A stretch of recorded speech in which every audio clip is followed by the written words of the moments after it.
Hello everybody, my name is Wilder, and Nintendo has officially announced the date for their Nintendo Direct that will be taking place during E3. June 15th is the day, where they'll be showing off a bunch of software, most of which they said will be releasing this year, which is super exciting.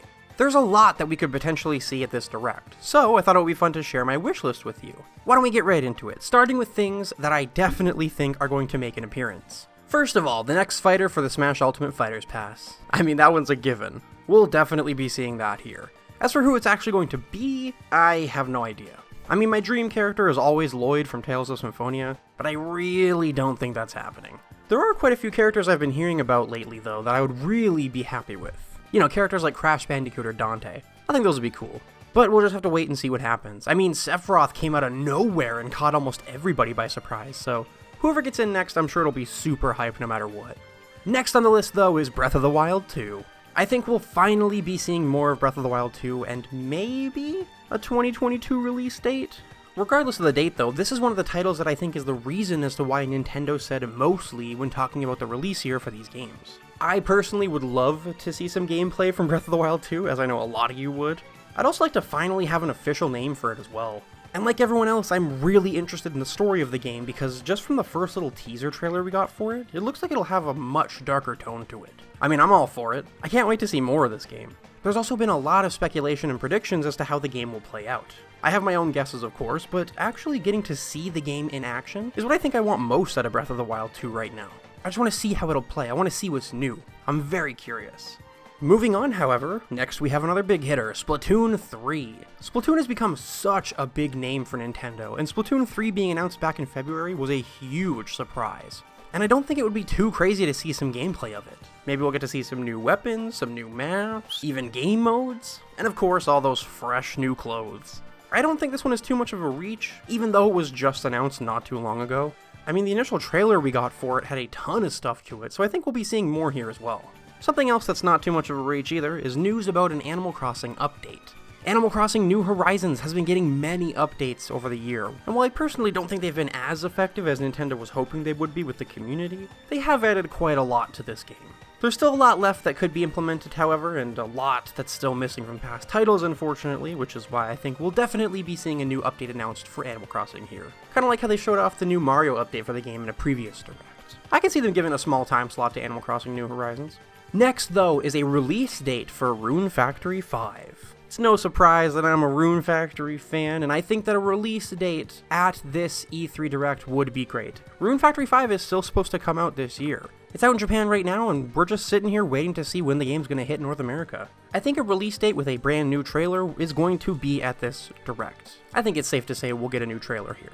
Next, though, maybe a bit of a reach. It's Metroid Prime 4. Metroid Prime 4 development restarted back in January of 2019, and Nintendo decided instead to work closely with the developers of the original Metroid Prime trilogy. I was a big fan of this decision. I was a huge fan of Nintendo admitting that the game was just not up to the quality they expected, and that they were going to start over and make some changes. There are so many times in the video game industry where that decision would have made such a huge difference for a lot of games. But the announcement did come back in January of 2019. It's been quite a while since then, and I really hope, that they'll be able to tell us, or even show us, something? I don't know. It's definitely been a while though, so it's always a possibility. Speaking of a game that hasn't shown us any gameplay, by the way, Shin Megami Tensei 5, SMT5 was number 1 on my most anticipated games of 2021 list, because it's still coming out this year. We haven't even seen any gameplay from it. This has to be it though. I mean, it's so close to release. SMT5 gameplay is something I've been hoping for so long, and I really do believe that the wait will be over very soon.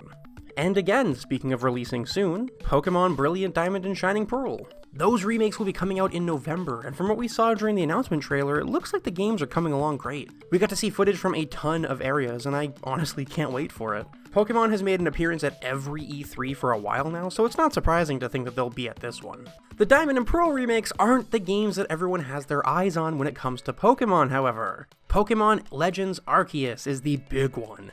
It was announced at the same time as the remakes, and its release date is January 28th, 2022, which feels like it's just around the corner to me. I think more of an explanation of what the game will be and how exactly it'll play is what we're going to get at this E3. I don't think we'll get too much new footage, but an explanation sounds completely possible to me. Now, the next few things on this list are things I don't actually think will happen, but I'm kinda hopeful for. First up is an update to Nintendo Switch Online that will bring N64 games to the service. I want this really badly, and I know there are so many others who want it as well. There are so many awesome titles on the Nintendo 64 that I would love to play on the Switch. It's also been enough time since the SNES games came to the service that the N64 coming in now would make sense. I don't know if this will actually happen or not, but the SNES player has been getting games that just not a lot of people have been interested in lately, and it feels like it's just not getting anything. So the N64 player would reignite that spark for the online service again, is what I think. Next though, that rumored Wind Waker and Twilight Princess bundle. I would love that so much.